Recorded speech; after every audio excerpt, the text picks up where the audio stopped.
Hi friends, ఈ వీడియోలో మనము రోజువారీ రాశి ఫలాలలో మీన రాశి వారి గురించి తెలుసుకుందాం. అంతకన్నా ముందు చిన్న రిక్వెస్ట్ ఫ్రెండ్స్, ఈ వీడియో మొదటగా చూస్తున్నట్లయితే లైక్ చేయండి, షేర్ చేయండి, అలాగే సబ్స్క్రైబ్ చేయడం అసలు మర్చిపోవద్దు. మీ యొక్క సపోర్ట్ నాకు ఎంతో అవసరం. ఇక మీన రాశి వారు ఎవరైతే దూర ప్రయాణాలు చేస్తున్నారో ఆ ప్రయాణాలు వాయిదా వేయడం మంచిది. ఎందుకంటే ప్రయాణాలలో వాహన ప్రమాద సూచనలు కనబడుతున్నవి కాబట్టి జాగ్రత్తగా ఉండండి, లేదా పూర్తిగా వాయిదా వేయడం మీకు మేలు చేస్తుంది. ముఖ్యమైన పనులన్నీ కూడా వ్యయ ప్రయాసాలతో కానీ పూర్తి చేయలేకపోతారు. నిరుద్యోగులు ఎవరైతే ఉద్యోగ ప్రయత్నాలు చేస్తున్నారో వీటిని వాయిదా వేస్తారు. సోదరుల నుండి ఒత్తిడి అనేది పెరుగుతుంది. ఇక ఉద్యోగస్తులకు ఉద్యోగ వాతావరణం గందరగోళంగా ఉంటుంది. మిత్రులతో చిన్నపాటి వివాదాలు కలిగే అవకాశం కనిపిస్తున్నందున కాస్త ప్రశాంతంగా ఉండండి. ఇక వృత్తి వ్యాపారాలలో ఎవరైతే ఉన్నారో వారికి శ్రమాధిక్యత అనేది పెరుగుతుంది. ఇక ఈరోజు మీనరాశి వారికి ఆర్థిక పరిస్థితులలో మార్పుల వలన రుణాలు చేయవలసి వస్తుంది. పెద్దల పట్ల అమర్యాదగా ప్రవర్తించకండి. ఇక నోటి దురుసుతనం వల్ల అవమానాలు తప్పకపోవచ్చు కాబట్టి నోరు అదుపులో పెట్టుకోండి.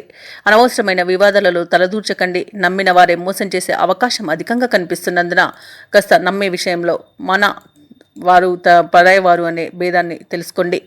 అలాగే ఇతరులపై ఆధారపడకండి. ఉద్యోగస్తులకు ఉద్యోగ నష్టం అనేది కనబడుతుంది. ఇక వ్యాపారస్తులకు వ్యాపారాలలో ఇబ్బందులు తప్పకపోవచ్చు. షేర్ మార్కెట్లలో పెట్టుబడులు పెట్టే విషయంలో జాగ్రత్తలు తీసుకోండి. కుటుంబ సభ్యులతో వివాదాలు అనేవి కలిగే అవకాశం కనిపిస్తుంది. వ్యవసాయదారులకు పంట నష్టం అనేది కనబడుతుంది. అలాగే మహిళలు విలువైన వాటిని పోగొట్టుకునే అవకాశం అయితే అధికంగా కనిపిస్తుంది. అలాగే వారికి చిన్న చిన్న ప్రమాదాలు జరిగే అవకాశం కూడా కనిపిస్తుంది. ఇక విదేశీయానం ఎవరైతే చేయాలనుకుంటున్నారో వారు వాయిదా వేసుకుంటే మంచిది. ఎందుకంటే అడుగడుగున ఆటంకాలే కనిపిస్తున్నవి. ఇక ముఖ్యమైన పనులలో ఆటంకాలను ఎదుర్కొంటారు. ఆదాయానికి మించిన ఖర్చులు అనేవి కనిపిస్తున్నవి కాబట్టి కాస్త పొదుపు చేయడం ద్వారా ఈ పరిస్థితి నుండి బయటపడవచ్చు. అలాగే మిత్రులతో విభేదాలు కలిగే అవకాశం కనిపిస్తుంది.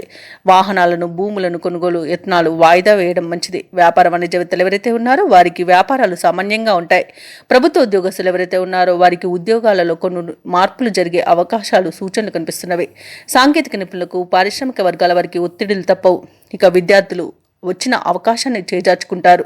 ముఖ్యంగా మహిళలకి ఆరోగ్య సమస్యలు తలెత్తే అవకాశం ఉన్నందున ఔషధ సేవనం చేయండి. తగ్గకపోతే వైద్య సంప్రదింపులు చేయడం మీకు మేలు చేస్తుంది.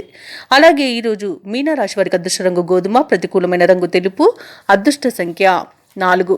ఈరోజు మీనరాశి వారు హనుమాన్ చాలీసా పారాయణం, అలాగే దుర్గాదేవి అష్టోత్తర శతనామావళి పఠనం చేయడం వలన మంచి శుభ ఫలితాలను పొందుతారు.